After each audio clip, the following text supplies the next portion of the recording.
Vocês estão felizes? Amém? Eu estou com muita expectativa para o que Jesus vai fazer aqui hoje.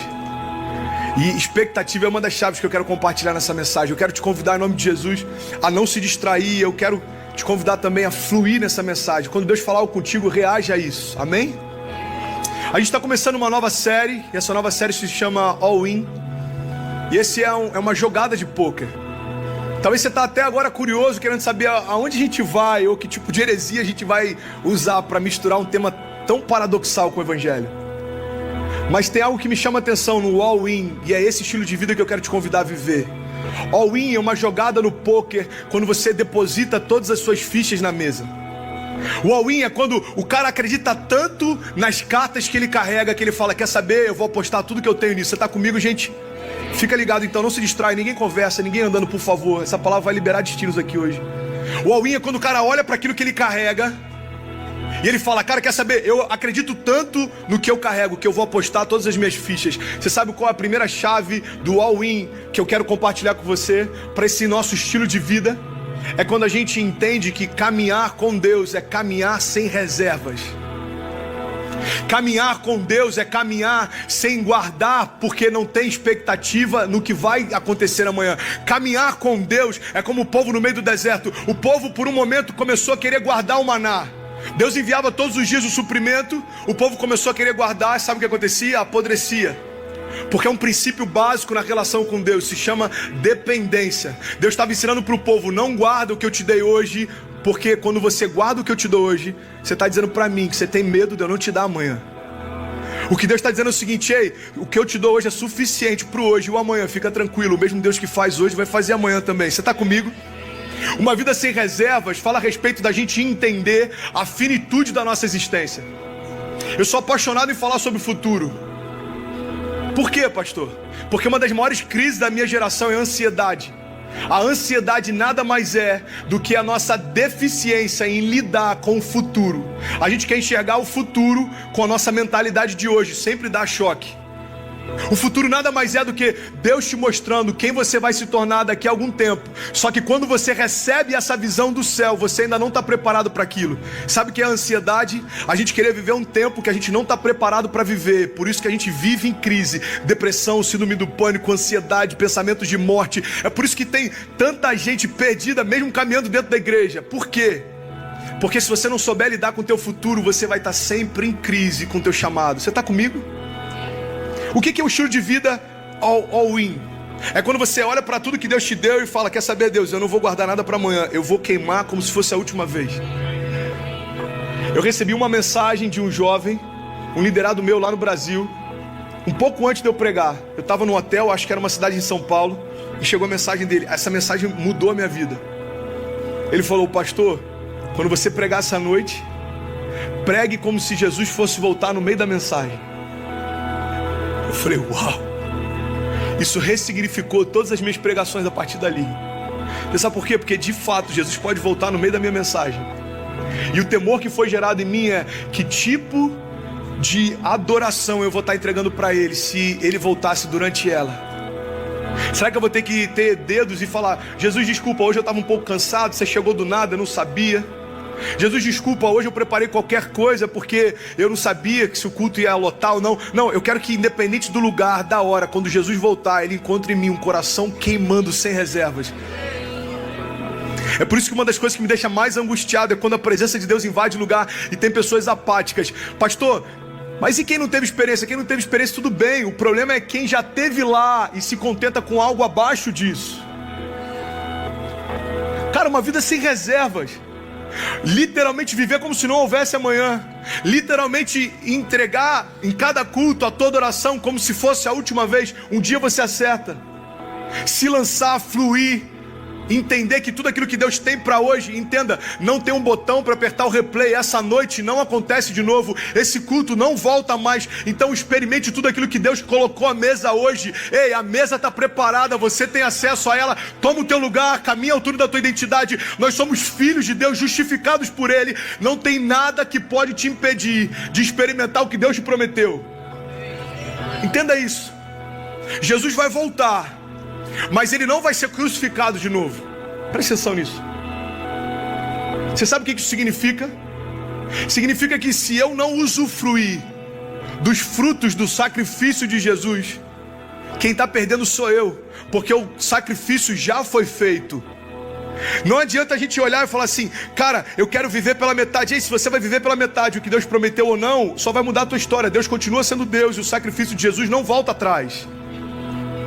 Uma das coisas que mais me consome, e eu estava conversando isso com um amigo esses dias, é a ideia, isso é só uma analogia, ok?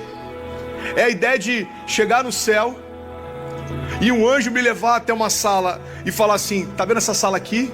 E eu entrar lá e falar assim, uau, quantas curas, quantos milagres, quantas pessoas se rendendo a Jesus, uau, quanto avivamento, quanto poder. E o anjo falar, então, isso aqui é o que estava reservado para você, você não acessou. Essa era a dispensa que tinha o teu nome na porta, você nunca abriu ela. Isso é uma vida com reservas. É acreditar que em algum momento eu posso usar as fichas. Não, use todas elas. Você sabe por quê? Porque existe um princípio no Evangelho: aquele que dá a semente ao que semeia. O medo de lançar as fichas que a gente tem faz com que a gente não receba novas. Tem uma outra passagem que fala sobre os talentos. Cara, Deus está aqui. Alguém consegue sentir isso?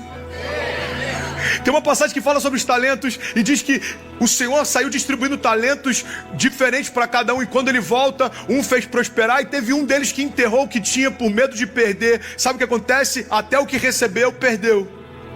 O que Deus está dizendo é o seguinte: não retenha, porque eu sou aquele que dá para quem semeia, e eu vou te dar ainda mais. As fichas que eu te dei, entenda isso, as fichas que Deus te dá são dons, talentos, habilidades que você tem que são sobrenaturais. Irmão, vamos ser sinceros, quando você começa a fluir em Deus, uma das coisas mais burras que a gente pode fazer é acreditar que somos nós quem estamos fazendo. Eu lembro das minhas primeiras pregações, eu lembro dos meus primeiros cultos, eu lembro do meu primeiro começo, e quando eu começo a viver milagres, eu não posso chegar e falar: ei Deus, pode deixar, agora eu já aprendi como é que faz, daqui em diante eu vou sozinho. Não. Cada habilidade que você tem, cada característica que você tem, cada dom que você tem, cada talento que você tem, Deus depositou em você, e Ele espera de você que você viva sem reservas. Você tem facilidade em falar outras línguas? Ok? O que você está esperando para ser um brasileiro que carrega a chama do Espírito de Deus e incendiar nações? Você tem facilidade para fazer dinheiro? O que você está esperando para ser um dos maiores investidores de missões na terra? Ser um dos maiores abençoadores de homeless aqui da América? E o que você está esperando? Qual é o dom que Deus te deu? Existe uma zona de graça depositada sobre você. Essa zona de graça faz com que tudo aquilo que você toca nesse aspecto flua diferente do que flui com outros. É por isso que é a maior burrice a gente tentar ser como o outro é. A gente está descartando o nosso design para tentar entrar numa forma que não foi feita para a gente. Deus está falando: ei, eu te dei facilidade para fazer dinheiro, então seja o melhor empresário que você puder e mantenha a minha igreja. Eu te dei facilidade para pregar, então seja consumido pela minha palavra. Eu te dei facilidade para ajudar pessoas, então entenda, você recebeu um ministério de ajuda, vai ter sempre alguém precisando, e eu vou te mostrar exatamente quem é. Você está comigo? All in. Deus tem falado muito isso comigo. Sabe, uma chave virou na minha vida alguns anos atrás, quando eu perdi um primo meu. Foi o meu primeiro discípulo. Eu me converti e eu comecei a caminhar com Deus, e Ele começou a desejar viver o que eu estava vivendo. E eu lembro que ele foi à frente, aceitou Jesus, ele foi meu padrinho de casamento, e estava tudo certo, até que do nada, cara, ele ganhou um presente, ele ganhou um carro, e ele se deslumbrou com aquilo aí. Ele já não tinha mais tanto compromisso, ele só queria saber de viajar, de dar rolezinho, de ir pra noitada. E aí um belo dia eu recebo uma ligação que mudou a minha vida. Eu tô trabalhando no escritório, o telefone toca, e a notícia era o seguinte: o teu primo acabou de morrer num acidente de carro. O carro dele estava em alta velocidade, bateu contra um ônibus e incendiou todo. Aquela ligação mudou a minha história. Aquela ligação ativou em mim um senso de urgência. Eu não vou perder mais ninguém, brother, enquanto eu não for consumido pelo aquilo que Deus me chamou para fazer. É por isso que eu amo falar para jovens. Você sabe por quê? Porque você é como um livro com páginas em branco, e Deus está dizendo: ei, só me dá o controle, deixa eu escrever a tua história. O livro quem te deu fui eu. Olha que loucura. Deus está falando: ei, quem te deu o livro fui eu, mas eu sou tão gentil que eu quero te pedir permissão. Você me permite escrever o que eu tenho preparado para você? O estilo de vida sem reservas é isso. É a gente dizer: Deus, está aqui, ó, tudo que eu tenho está aqui, eu coloco a mesa. Eu vou me gastar, eu vou me deixar ser gasto, eu vou me consumir pela tua palavra, eu vou fazer tudo o que você espera de mim. Agora deixa eu te falar uma coisa, deixa eu te dar um alerta. Eu não posso te incendiar a viver um estilo de vida como esse sem te explicar algo que vai acontecer automaticamente. Todas as vezes que você assume um estilo de vida assim, todo mundo que é medíocre vai se incomodar com o que você está vivendo. Você sabe por quê? Porque a tua paixão revela a falta de paixão de quem está perto. A tua entrega vai começar a revelar a falta de entrega de quem está perto. O teu amor por Jesus vai começar a revelar a falta de amor por quem está perto. Entenda, não é algo que você fez, você não se levanta como um acusador, mas é tão natural, porque existe um princípio. Esse princípio é, se você quiser, pega essa chave. Quando uma verdade se estabelece, tudo que é falso se autodenuncia. Quando aquilo que é verdadeiro se estabelece num lugar, tudo que é falso, você não precisa nem falar. É natural, você olha e fala, ih, mano, não é. É por isso que quando Jesus começa a pregar, as pessoas entram em crise porque falam, ei, peraí, esse cara está falando as mesmas coisas que os mestres da lei falam, mas quando ele fala é diferente, eu tenho prazer em ouvir. Quando ele fala é diferente, coisas sobrenaturais acontecem. Você sabe por quê? Porque a verdade de Deus se estabeleceu, tudo que era falso se autodenunciou. Você já parou para pensar por que Jesus foi perseguido? Alguém que curava enfermos, ressuscitava mortos, alguém que liberava a palavra. Eu vou te explicar por quê. É porque quando Jesus se manifesta, as evidências do poder sobrenatural que ele carregava revelavam a falta de poder de quem o combatia. Quando Jesus se levanta, as evidências do evangelho que ele compartilhava iam de encontro à falta de evidências de quem falava em nome de Deus. Jesus, ele tem compaixão. Ninguém via compaixão na religião. Jesus tocava em mortos e eles voltavam a viver. A religião nem podia tocar, porque a cultura judaica acreditava que se tocasse no morto, você seria contaminado. Jesus, ele mudou completamente a forma como as pessoas enxergavam Deus, porque ele virou uma chave. Jesus, ele estabeleceu um novo tempo, uma nova aliança, uma nova estação sobre toda a criação. É por isso que toda a história da humanidade, você acreditando em Deus ou não, passou a ser dividida entre antes dele e depois dele. Até o calendário foi afetado pela chegada do Filho de Deus. Você sabe por quê? Porque até então, o Deus que se conhecia, o Deus dos mestres da lei, era um Deus julgador, era um Deus de juízo, e ele realmente era um Deus poderoso, ele realmente é. Mas Jesus revelou uma faceta do caráter de Deus que ninguém estava esperando. Jesus revelou um Deus bondoso, que sabe do teu pecado, mas não te descarta por isso. Sabe das tuas falhas, mas não te descarta por isso. Jesus revela um evangelho que se aperfeiçoa na tua fraqueza. Diga ao fraco, eu sou forte. Jesus, ele manifesta, ele revela um tipo de Deus que ninguém conhecia. A religião entra em choque, a religião entra em conflito, o Estado começa a ser afetado. Você sabe por quê? Porque toda vez que uma verdade se estabelece, o que é falso se autodenuncia. Você está comigo? Abaixa só um pouquinho, por favor, o som. Agora, pastor, o que é uma vida medíocre? Gente, eu tenho um pouco de palavra para compartilhar aqui hoje. Eu preciso de mais 20 e poucos minutos pelo menos. Vocês estão comigo? Amém? Vocês me dão esse tempo? Então não me deixe sozinho não, vamos juntos. Você sabe o que é uma vida medíocre? Eu fiquei pensando, eu vou usar outra palavra para falar isso, porque ela é tão pesada. Eu falei, deixa eu procurar o significado de medíocre, para ver se eu preciso medir as palavras. Olha o significado de medíocre: sem expressão ou originalidade, mediano, pobre, banal. E talvez a pergunta de alguns para mim agora seja, ei pastor, o que é medíocre? É medíocre não conhecer a palavra? Não, não é medíocre. Medíocre é que você se contentar com isso. Pastor, é medíocre não viver milagres? Não, isso não é medíocre, pelo amor de Deus. Medíocre é você se contentar com isso. Pastor, é medíocre eu estar sempre no meio do mover de Deus, vendo pessoas sendo incendiadas e eu ficar sempre alheio? Não, pelo amor de Deus, entenda, isso não é medíocre. Medíocre é você se contentar com isso. Porque a mediocridade não está no estado, mas no contentamento com o que você está se tornando. Estar doente não é medíocre. Aceitar a doença é. Porque o Evangelho diz que pelas pisaduras de Jesus nós já fomos sarados. Então a mediocridade não está no teu estado atual, mas na tua aceitação em relação a Ele. Estar em pecado, se você acabou de ter o primeiro contato com Deus, pastor, eu estou fumando, eu estou bebendo, eu estou transando com a minha namorada, eu não quero nem ir para a igreja. Ei, não, presta atenção, isso não é medíocre, cara. Medíocre é o cara que está mergulhado em Deus há meses e continua fazendo isso, se contentou com isso. all in, um estilo de vida sem reservas. E quando esse estilo de vida começa a ser manifestado no meio da nossa geração, aquilo que é medíocre se autodenuncia, fica feio para quem faz. Você já ouviu essa expressão? No Rio a gente usa muito. Quando alguém está fazendo algo contra você, entre os nossos amigos a gente sempre falava isso lá: mano, fica tranquilo, fica feio para quem faz. A Bíblia diz que Jesus acaba de ressuscitar Lázaro. Está na minha e na sua Bíblia. Jesus acaba de ressuscitar Lázaro. E a palavra de Deus diz que os religiosos começam a tramar a morte de Jesus. Mano, que loucura. Jesus acaba de ressuscitar um homem.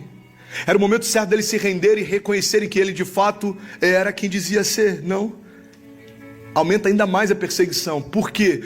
Porque tem gente que nunca vai aceitar aquilo que você carrega. Mas entenda, a gente não se move por aprovação, a gente se move por um desígnio de Deus. Eu não estou preocupado com o que estão achando, eu estou preocupado em fazer o que Deus me chamou para fazer. Sabe, eu quero compartilhar 3 chaves com você que eu creio que pode despertar algumas pessoas aqui. E a primeira delas é isso: não se contente com qualquer coisa abaixo do que Deus te chamou para ser. Isso é ser medíocre. Tem um provérbio oriental, eu acho maravilhoso e me assusta, porque eu acho que ele retrata perfeitamente a nossa geração. Esse provérbio diz assim: homens fortes criam tempos fáceis. Tempos fáceis criam homens fracos. Homens fracos criam tempos difíceis. Sabe o que me deixa maluco quando eu estou vendo os jovens que não estão nem aí com aquilo que Deus depositou sobre eles? Porque eu posso ver um jovem que tá bem resolvido em ser mediano na fé. Um jovem que está bem resolvido em ser mediano com Deus. Quando eu olho para esse cara, eu tenho convicção: mano, esse cara deve ter tido uma vida muito fácil. Porque o pai dele deve ter sido um homem forte que se deu de todas as formas para gerar para esse cara um tempo fácil. Qual foi o problema? Ele teve tudo que o pai não teve, mas não se tornou quem o pai foi. Qual o recado que a nossa geração recebe quando a gente se torna pai? Não se preocupe em dar para os seus filhos o que você não teve. Se preocupe em dar para os seus filhos princípios que você não viveu quando estava na idade dele. Porque a minha filha tem a alegria hoje de poder dizer: o meu pai é pastor, eu sou o primeiro pastor da minha casa.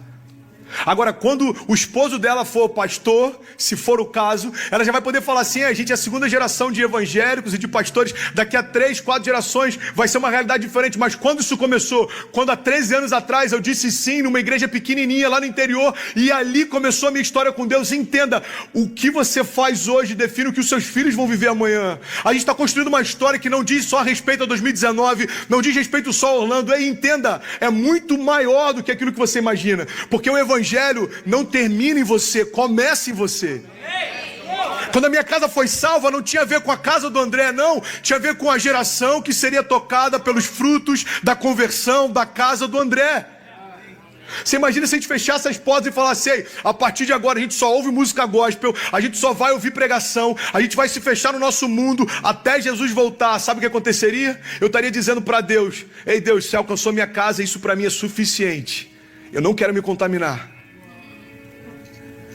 Cara, não termine em você, comece em você.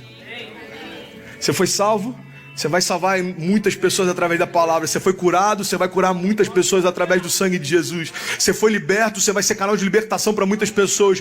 Por quê? Porque aquele que começou a obra é fiel para completá-la, é fiel para cumprir. Você pode aplaudir mais forte se for para ele.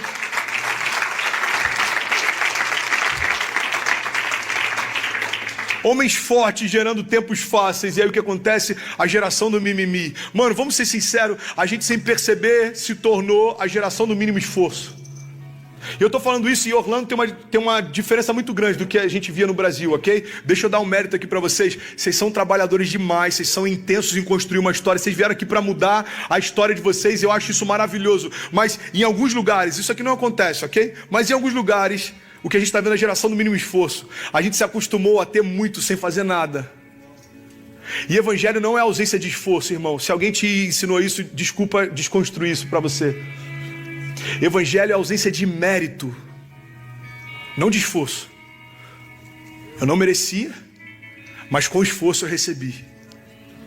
Eu não merecia, mas com esforço Deus derramou. Deixa eu te falar uma coisa. Você tem noção de quantas vezes eu já chorei? Deus me dá uma palavra, eu só quero uma palavra, eu preciso ministrar algo que seja genuíno. Pai, me dá uma palavra. Quantas vezes eu fiquei sendo consumido e terminou o culto, eu ficava mal e falava com o Kezinho, amor, nada fluiu, e hoje eu acho que eu não fui chamado para isso. Por quê? Porque o meu esforço é em responder a um chamado que Deus deu para mim.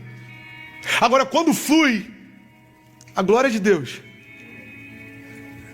Eu falei esses dias com os jovens, perguntando sobre oração aos enfermos. Eu já orei aqui umas 3 ou 4 vezes por enfermos. Eu senti Deus me impelindo a isso. E eu creio que esse tempo na América vai ser de ativação para um novo nível de fluir com cura, sinais e maravilhas. Você está comigo, amém? E ele falou, pastor, como é que você enxerga isso? Eu falei, mano, é simples. Como é que a igreja vê? Se alguém é curado, glória a Deus. Se não foi, o pastor estava em pecado. Esse cara não orou bastante. A gente tem uma forma de enxergar as coisas como se fosse por meritocracia. Se deu certo, ele é bom. Se não deu, não é bom. Entenda isso. Não tem a ver com mérito. Evangelho não é ausência de esforço.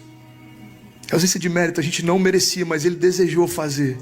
A gente não merecia, mas ele desejou fazer. Ele veio para aqueles que eram seus, mas os seus não o reconheceram. E por isso, todos nós passamos a ter acesso e sermos chamados filhos de Deus. A gente entrou aos 45 do segundo tempo, irmão. Entenda isso.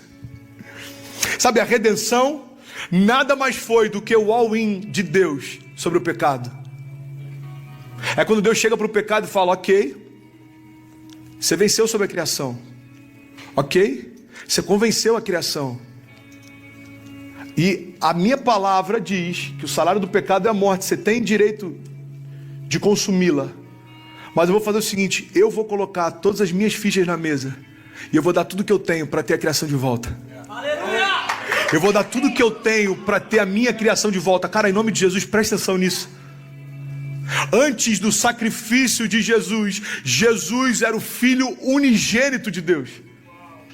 Você sabe o que significa filho unigênito? Significa um único filho gerado de Deus. Cara, quando Deus entregou Jesus, Ele não entregou porque Ele tinha outras peças de reposição. Ele não falou, eu vou enviar agora o Messias, mas qualquer coisa lá na frente eu tenho esse daqui, eu tenho esse aqui, eu tenho esse aqui. Não, Deus falou assim, ei, eu vou dar a única coisa que eu tenho. Eu vou dar tudo que eu tenho, meu único filho, para ter toda a criação de volta. Você sabe o que João 3,16 está dizendo pra gente? Na linguagem traduzida de hoje, está lá em Acrescentares de André. João 3,16 diz, porque Deus amou você de tal maneira que Ele aceitou a possibilidade de ficar sem Jesus por algum tempo, mas Ele não aceitou a possibilidade de ficar sem você para sempre. Isso é João 3,16. É o all-in de Deus. É quando Deus chega para o inferno, para o pecado, para a morte, para aquilo que aprisionou a criação e falou assim, ei, eu sei quais são as cartas que você tem na mão, eu sei quais são as fichas que você tem para jogar, mas quer saber? Eu vou colocar tudo na mesa, sem reservas, está aqui a única coisa que eu tenho, o meu filho. Isaías 9,6 falava exatamente sobre essa jogada de Deus. Entenda o sentido figurado aqui em nome de Jesus. Isaías 9,6 falava exatamente isso. Vai chegar um tempo em que Deus vai colocar todas as fichas na mesa. E aí vai ser revelado para nós aquele que nós vamos chamar de maravilhoso conselheiro, Deus forte, Pai da eternidade, príncipe da paz. Sabe, Jesus era o unigênito do Pai, ou seja, Ele deu tudo que Ele tinha. Mas a boa notícia é que a palavra de Deus diz que depois da redenção Ele se torna o primogênito. Alguma coisa mudou. Você está comigo? Aquele que era único, agora se torna primeiro. Você sabe o que mudou? Antes da cruz, só tinha Ele como filho. Depois da cruz, Ele é o primeiro de muitos. Porque todo aquele que agora nele crê, também tem acesso e direito de ser chamado filho de Deus. O unigênito do Pai se torna o primogênito na criação. Cara, isso é muito forte. Isso é muito forte. Jesus se moveu sem reservas para ter você de volta, cara. A minha pergunta nessa noite para você é: qual o sentido da gente oferecer menos do que isso para Ele? Jesus dá tudo que tem para ter você de volta. Agora a gente fica fazendo charme para saber se a gente vai se lançar no chamado ou não. Ah, Deus, eu não sei, eu tô jovem. Ei, cara, pelo amor de Deus, deixa de ser medíocre. Não era nem para você estar de pé. 2 anos atrás, Deus me pegou no meio de hospital, meu coração estava parando. Você consegue imaginar eu chegando para Deus agora e falando assim: ei Deus, quer saber? Eu vou dar um tempo no meu chamado. Cara, é porque a gente está debaixo de uma nova aliança, debaixo da graça, porque se fosse antes, eu creio que o fulgor de Deus ia me consumir. Virou história, virou estatística. A graça de Deus consegue olhar para um cara que acabou de sair do hospital, que acabou de ser curado de um câncer, um cara que acabou de ser liberto, teve livramento de morte, saiu de um acidente de carro. Não sei qual é a crise que Deus te tirou em algum momento da tua história, e eu não sei nem se você tem ciência dela, porque tem livramentos que a gente nem sabe que aconteceram. Talvez nesse exato momento existe um livramento de Deus sobre você, que você nem tem a ciência, e você está aí sentado e Deus está falando: ei, eu te livrei mais uma vez. Aí sabe o que a gente faz? Deus quer saber? Me dá um tempo, eu vou pensar se eu quero realmente viver o chamado ou não. Sabe uma das coisas que mais me deixa revoltado durante um culto? A primeira é ter que convencer um cara maduro na fé que ele precisa ofertar e dizimar. Isso me deixa chateado, porque a gente se coloca num papel que não precisaria. Quem é maduro na fé não se move por entendimento da palavra daquele dia, se move por entendimento de um princípio eterno. Ah, a palavra hoje foi boa, eu vou ofertar. Não, cara, deixa de ser medíocre. Não tem a ver com a palavra de um dia, tem a ver com um princípio que dura para sempre. A lei da semeadura é um princípio eterno, não vai mudar. Sabe qual é a segunda coisa que me deixa revoltado? É durante uma ministração de ceia, ter que convidar quem é maduro na fé a lembrar daquilo que Deus fez. Às vezes a gente está tão frio, a gente está tão desligado, que a gente está assim: amém, pastor, que horas que vai chegar o momento do pãozinho, do suco? Ei, presta atenção, cara.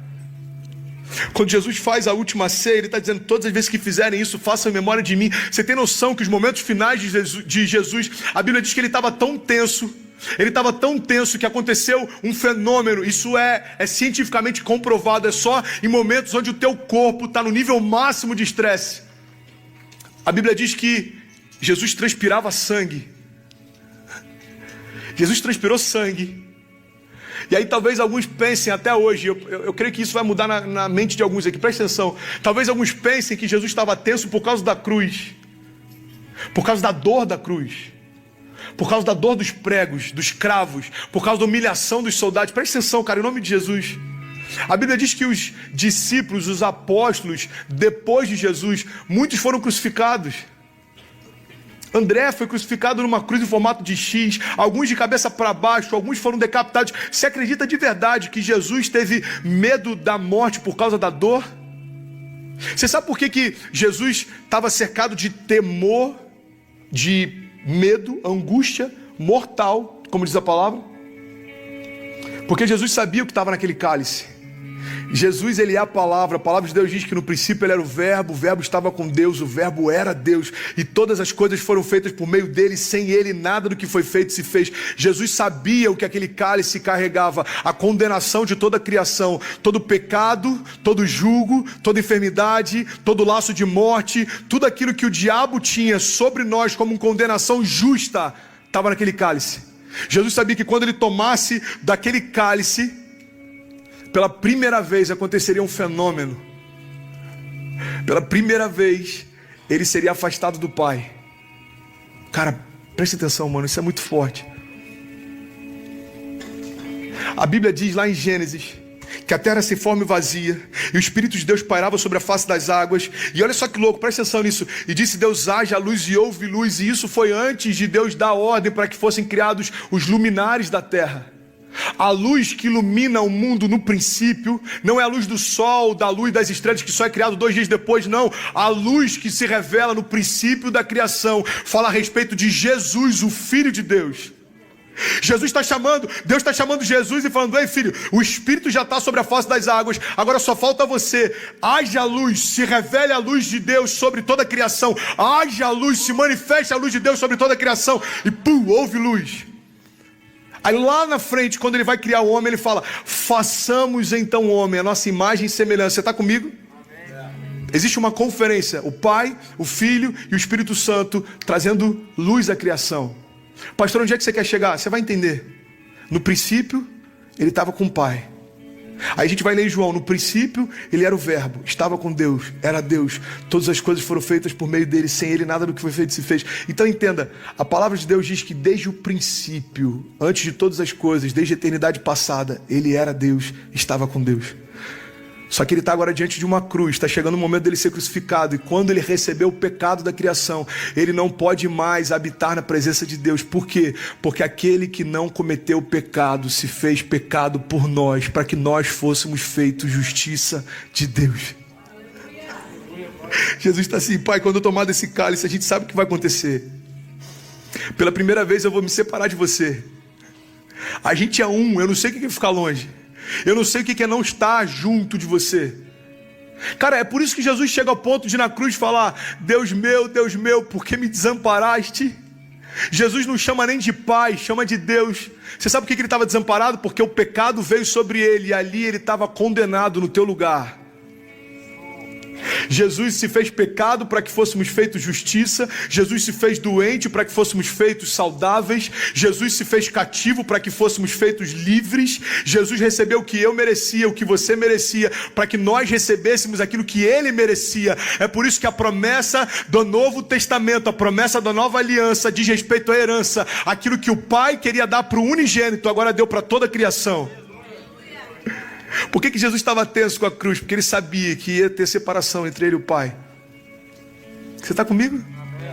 Qual que foi o all-in de Deus? O all-in de Deus é quando Deus falou: eu aceito abrir mão de qualquer coisa, até do meu filho, mas eu não abro mão de você, de você, de você, de você, de você, de você, de você. Eu não abro mão de você. Esse é o all-in de Deus. Cara, eu tinha tanta coisa para falar, eu nem comecei a mensagem, tem 3 tópicos ainda. Mas eu sinto Deus levando para um outro lugar, velho. Esquece, irmão. Eu confesso que eu já fiquei frustrado, cara, em alguns cultos, alguns momentos com os jovens, porque eu não sei, cara, eu tenho uma expectativa de que todas as vezes que os jovens se reúnem vai ser algo poderoso. E pra mim é tão angustiante quando eu vejo uma expectativa medíocre a respeito do que vai acontecer naquela noite, sabe? Porque eu chego queimando, velho. Quando eu falo assim: cara, quem tá com expectativa vai ser a melhor noite da tua vida, mano, isso não é um slogan. Isso é uma verdade pra mim. Porque se alguém for transformado nessa noite, eu creio que mais de um está sendo. Daqui a 10 anos, se você chegar para mim e falar assim: mano, naquela noite Deus mudou a minha história.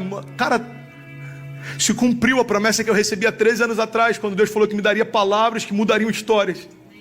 O que você está experimentando hoje é o cumprimento de parte do meu chamado. Agora deixa eu te falar, tem uma geração esperando o cumprimento do teu chamado também.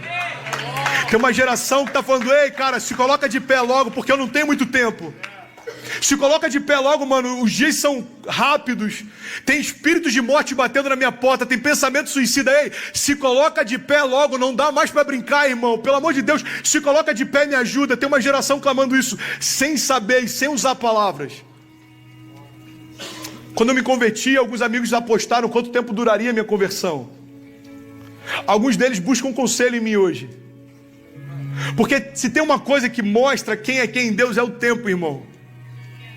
A loucura da nossa geração não é ser intenso. A gente consegue ser intenso para qualquer coisa. O desafio da nossa geração é ser constante. Sabe qual a chave de queimar por Deus?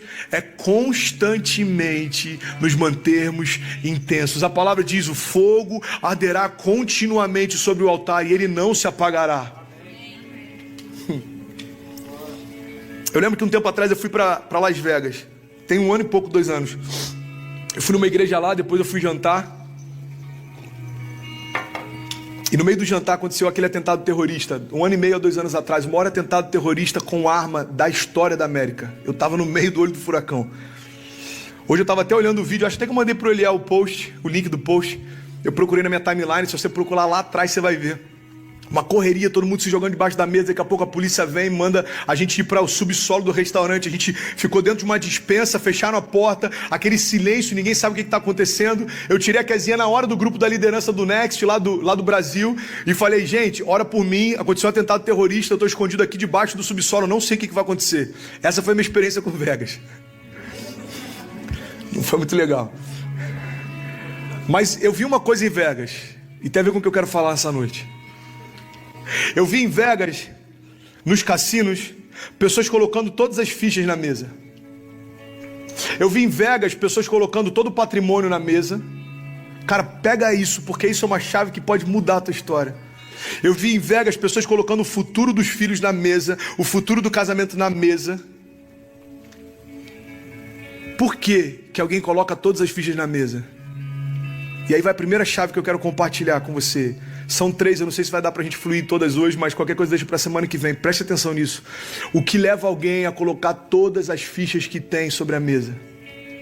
Uma palavra que pode mudar a tua história a partir de hoje. Se chama expectativa. Ninguém aposta tudo que tem em algo que não tem expectativa. Ninguém coloca tudo que tem em algo que não tem expectativa. Presta atenção nisso, em nome de Jesus. Sabe o que eu aprendo com isso? Se não existe intensidade no meu chamado, eu não tenho expectativa de que Ele é o que Deus tem para mim. Se não existe expectativa na minha entrega, o que eu estou dizendo para Deus é o seguinte: eu não tenho expectativa de que você de fato pode mudar a minha história. Por isso que eu estou sempre para lá e para cá. Você sabe o que é inconstância? Inconstância nada mais é do que a gente dizer para os céus: eu não tenho tanta expectativa assim de que vale a pena me lançar completamente em Deus. Você sabe por que a expectativa ela é capaz de mudar histórias? Porque tudo que a gente faz antes se move por uma expectativa. Você está aqui por uma expectativa. Você abriu mão de estar em outro lugar por uma expectativa. Alguma coisa. Pode ser na palavra, no louvor, pode ser para conhecer uma menina, pode ser porque alguém te chamou, pode ser só para sua mãe não ficar te enchendo mais o saco para vir, eu não sei. Mas uma expectativa te trouxe até aqui. Agora deixa eu te falar uma coisa. Você consegue imaginar o poder explosivo da nossa expectativa sendo alinhada com a expectativa de Deus para nós? Você sabe o que é a fé? A fé nada mais é do que a gente ter uma expectativa pelo sobrenatural tão grande que a gente se esvazia de qualquer espaço para que hajam dúvidas. A fé é você falar: ei Deus, eu tenho tanta expectativa de que você vai mudar a minha história que não tem nem espaço para dúvidas. A fé preencheu todo o vazio dentro de mim. A expectativa para o meu chamado é tão grande que eu não consigo imaginar nenhum projeto futuro para mim, para minha família, se não for cumprir o que Deus me chamou para fazer. Por quê? Porque eu tenho expectativas no sobrenatural de Deus. Eu sei que quando se cumprir vai ser infinitamente melhor do que tudo aquilo que eu pensei para mim. Você está comigo? O que leva alguém a abrir mão de tudo que tem? Expectativa. Hebreus 11:1 diz: ora, a fé é a certeza daquilo que esperamos e a prova das coisas que não vemos. Mano, a fé é tão louca que ela prova aquilo que você não consegue ver. E às vezes a gente está querendo ver para provar para a gente mesmo que é real. Isso não é fé, mano. Isso é óbvio. Qualquer ateu se move assim também. Me mostre e eu creio. Não, o evangelho é diferente. Eu creio. Nem precisa me mostrar. E porque eu creio sem ver, os meus olhos verão. Isso é muito forte, mano. Porque eu creio sem ver que quando Deus me disse que me traria para a América ia acontecer, hoje meus olhos naturais veem aquilo que lá atrás era invisível. Quando eu creio sem ver, os meus olhos verão. Você está comigo? Diga amém. Sabe qual é o problema da descrença? A descrença nos deixa mais confortáveis. Eu sei que a palavra está extensa, mas não perde isso, amém? Por favor. Deus está movendo aqui e vai além do meu sermão. Porque uma das características da palavra de Deus é que quando ela é liberada, a vida que existe nela flui sobre quem está ouvindo. A Bíblia diz que enquanto Jesus ensinava a palavra, pessoas eram curadas. Tem muito mais do que um sermão entrando na tua mente. Tem poder de Deus sendo liberado sobre você. Amém? Tem um fluir de Deus sendo liberado aqui. Você sabe por que às vezes a gente prefere a descrença?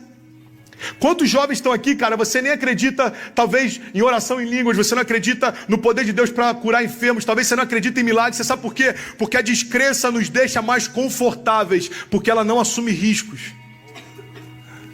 Eu já vivi assim, presta atenção nisso em nome de Jesus. Sabe qual é o problema da gente ter baixas expectativas? É que quase sempre as suas expectativas são supridas. Por quê? Porque elas são sempre baixas. Você espera pouco, vive pouco e você acha que está indo bem. Cara, eu só quero um emprego, velho. Aí você consegue um emprego, tô de boa. Mano, eu só quero namorada, consegue namorada, tô de boa. Mano, eu só quero terminar o college, termino o college, tô de boa. Aí você acha que você tá, uau, mano, eu tô vivendo o sobrenatural. Não, mano. Você tá suprindo toda a tua expectativa porque elas são baixas demais. Porque as expectativas que o céu te convida a ter ferem a tua lógica. Cara, você tem que ter sonhos que são tão surreais que se você compartilhar com alguém, você vai ser taxado de maluco. Você tem noção? Eu saí do último ano da escola, no ensino médio, porque eu odiava a aula de literatura. Eu meio que odiava a professora da aula de literatura, era um pouco dos dois, ok. Aí eu saí da escola e fui fazer, eu estudei anos nessa escola, mas eu saí no último ano e fui estudar numa outra escola só porque eu não estava aguentando a aula de literatura. Aí o que Deus faz? Me chamou para ser um escritor. Lancei 3 livros, 10 mil livros vendidos. Por quê? Porque Deus está dizendo, não tem a ver com você, tem a ver com o meu poder em você. Não tem a ver com a tua literatura, com quão bom você é, com o que você escreve, não tem nada a ver com você. Quando a gente entende que não tem nada a ver com a gente se preocupa menos com aquilo que a gente pode fazer e a gente dá espaço para aquilo que só Deus pode fazer. Qual a tua expectativa? Tem que ferir a lógica. É Deus pegar um gago e falar: ei, se é gago, beleza, vai libertar o povo. Foi o que ele fez. É pegar um baixinho e falar: ei, se é o menor dos teus irmãos, ok, vai derrubar o maior dos gigantes. É o paradoxo do evangelho. Ferindo a lógica todo o tempo, humilhando todo o tempo. Ah, vocês querem matar todo menino até tal idade? Ok, então faz o seguinte: pega Moisés e esconde ele na...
casa do seu perseguidor. Ah, você querem matar Jesus? Ok, então leva ele para o Egito. Para onde estão perseguindo ele? Por quê? Porque eu quero envergonhar toda a lógica e dizer para toda a criação: o que eu quero que aconteça vai acontecer, não importa se faz sentido ou não. Você consegue imaginar nos céus os anjos falando, é hipotético isso: Deus, eu acho que isso aqui já foi demais. Ah, você acha que não vai acontecer? Então tá bom. Pum, o mar se abriu. Pum, Lázaro ressuscitou. Pum, nunca houve chuva, agora a arca faz todo sentido. Pum, Davi agora está carregando a cabeça do gigante. O menor dos irmãos vence o maior dos gigantes. O que Deus está falando? Eu não me movo por lógica. Toda a criação a gente vê isso. Um gago liberta o povo, um baixo Vê como um gigante, um perseguidor da igreja, se torna o portador das maiores revelações do Evangelho de Jesus. Paulo perseguia a igreja, odiava o mover da igreja, condenava o mover da igreja. Caiu do cavalo, irmão. Como muitos aqui essa noite, você caiu do cavalo. Ninguém mandou você vir aqui, Deus te pegou, velho. Deus está falando no teu coração. Você sabe que tem mais. Você sabe que isso que você está vendo não é tudo que eu tenho para você. Você sabe. Você sabe. Vamos combinar? O pecado é bom, velho. Se não fosse, ninguém se perdia por conta dele. Só tem um problema, o custo dele é muito alto. O pecado te satisfaz por minutos. A glória traz sentido para você para sempre. Não tem como comparar, porque tudo que o inferno faz é uma versão piorada daquilo que Deus já fez. O diabo não criou nada, ele só copia, é uma versão piorada. E Deus está falando: ei filho, qual a expectativa que você tem em mim? Qual a expectativa que você tem no sobrenatural? Deus, eu estou esperando algumas coisas acontecerem para ver se a conta fecha. Esquece as contas, cara. Eu não te chamei para isso. Eu te chamei para crer na palavra que eu libero. Se eu disse que vai acontecer, vai acontecer. Você está comigo? Diga amém. A gente diminui expectativas, sempre espera pouco, sempre recebe pouco e acha que a gente está no caminho bom. Eu acho que essa é a explicação porque tantas meninas lindas são casadas ou namoram com caras tão feios. Se puder abaixar um pouquinho instrumental, velho. Por quê? Eu vou te explicar. No início você tinha expectativa: eu quero um príncipe num cavalo branco. Aí você se machucou com o príncipe, ele te deu um bolo, ele começou a ficar com a tua melhor amiga e você fala: quer saber? O príncipe pode vir a pé, velho, tá de boa. Aí daqui a pouco você tá assim: mano, não precisa nem ser príncipe, pode ser um amigo do príncipe, chegar de Uber, Lyft, tá tranquilo. Brincadeiras à parte, o que muitas vezes a gente está fazendo na nossa jornada de fé é cara, presta atenção nisso, é muito forte. É ressignificar o que o poder de Deus pode fazer de acordo com as nossas experiências passadas. Deus não curou o meu avô. Eu começo a colocar em xeque se Deus pode curar o enfermo. Deus não supriu lá atrás quando eu precisava de um socorro financeiro. Eu começo a colocar em xeque se Deus de fato pode suprir minha necessidade. E aí deixa eu te falar, o que Deus pode fazer não se mede por aquilo que você já viveu. Antes de você existir, Ele já era. Depois da gente partir, Ele continua sendo, amém? Então expectativa é uma das chaves para a gente experimentar algo sobrenatural. Sobrenatural. A descrença, ela pode deixar você mais confortável, mas ela nunca vai gerar os milagres que você precisa. E eu juro que eu só preciso de 10 minutos e eu termino agora. Eu vou encurtar demais a próximo ponto. Primeira coisa que eu compartilhei é a expectativa. Tem alguém comigo? Diga amém. Tem alguém que está recebendo? Diga amém. Você pode aplaudir Jesus aí só para eu tomar um pouco de água? Amém. Deus está aqui, amém? Segunda chave que eu quero compartilhar com você: propósito. Uma vida intensa tem a ver com uma vida com propósito. Tem uma frase do Oscar Wilde que eu acho maravilhoso. Esse cara, ele foi um escritor inglês, 1800 e pouco. Eu acho até que eu falei no último culto. Ele diz o seguinte: viver é a coisa mais rara do mundo. A maior parte das pessoas apenas existe. Eu vou repetir: viver é uma das coisas mais raras do mundo, porque a maior parte das pessoas apenas existe. Pastor, qual a diferença entre existir e viver? Eu vou te explicar qual é a diferença. É o que move os seus dias. O que move os seus dias é o quê? É construir a tua história, então você está existindo.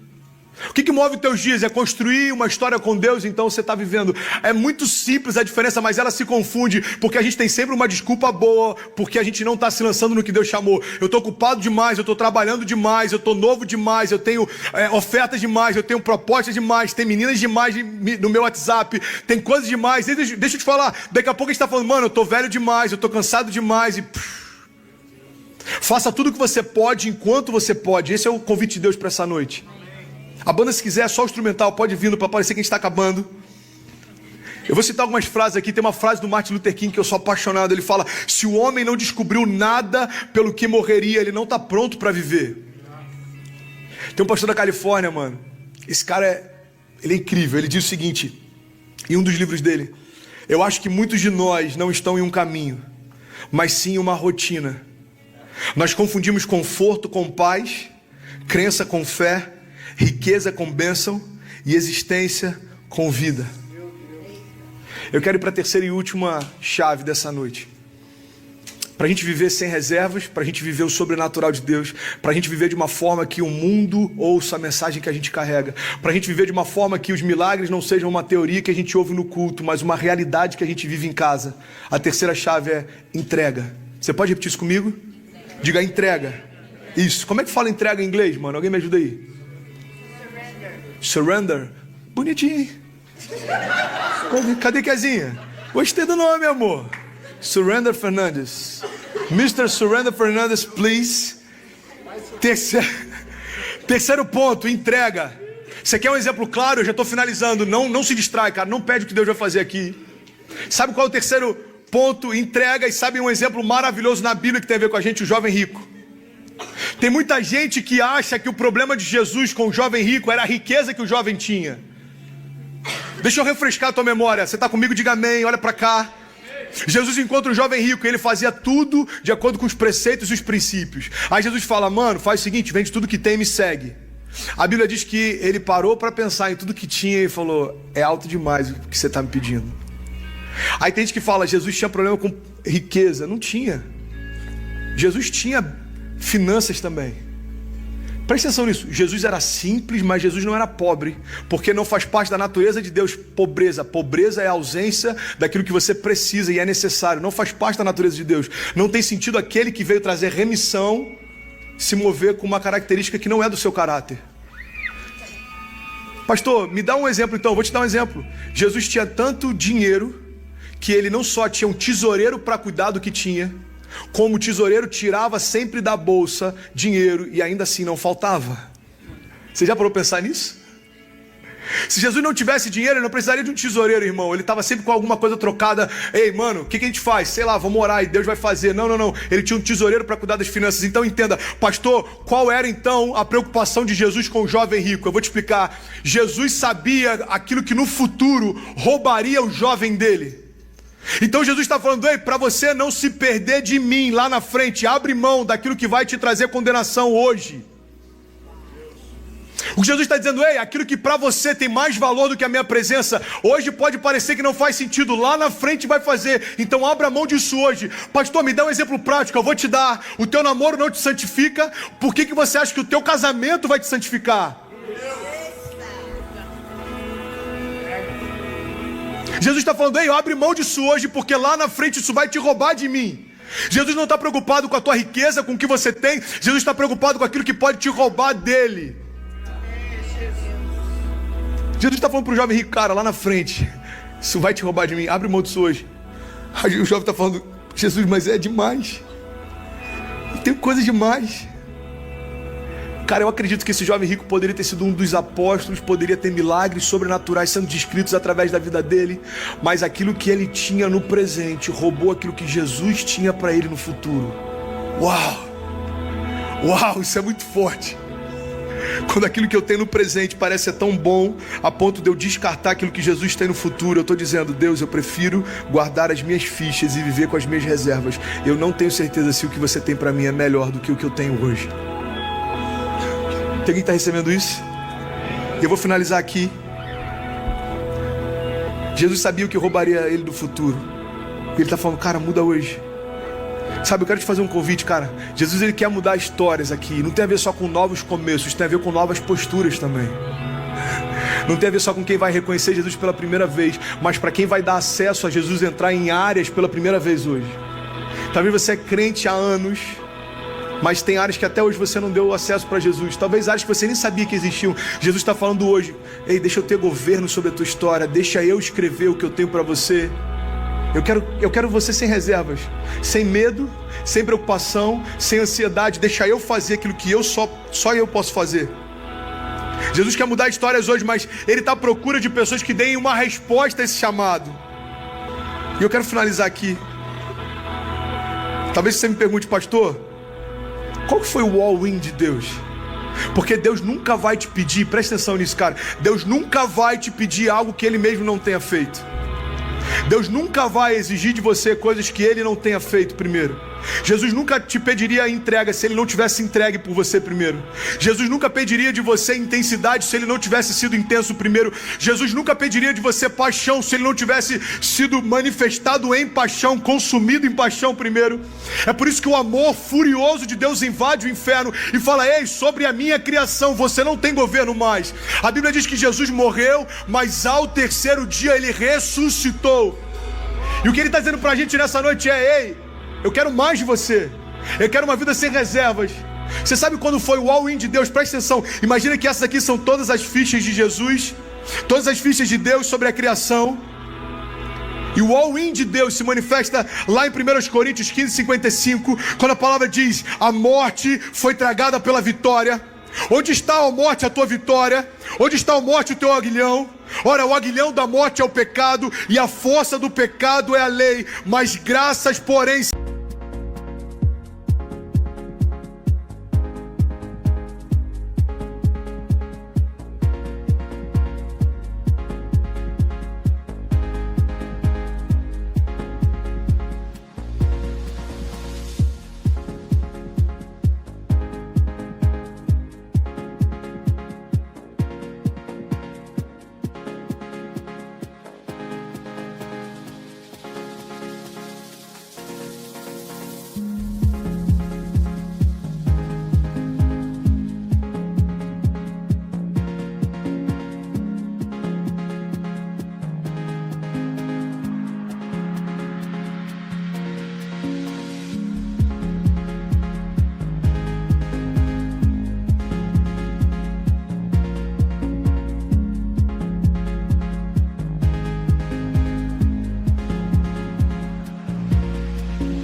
sejam dadas a Deus, porque da vitória pelo nosso Senhor Jesus Cristo. Você sabe qual é o all-in de Deus? É quando Deus chega diante da morte e fala: ei, qual é o preço que você quer pela criação?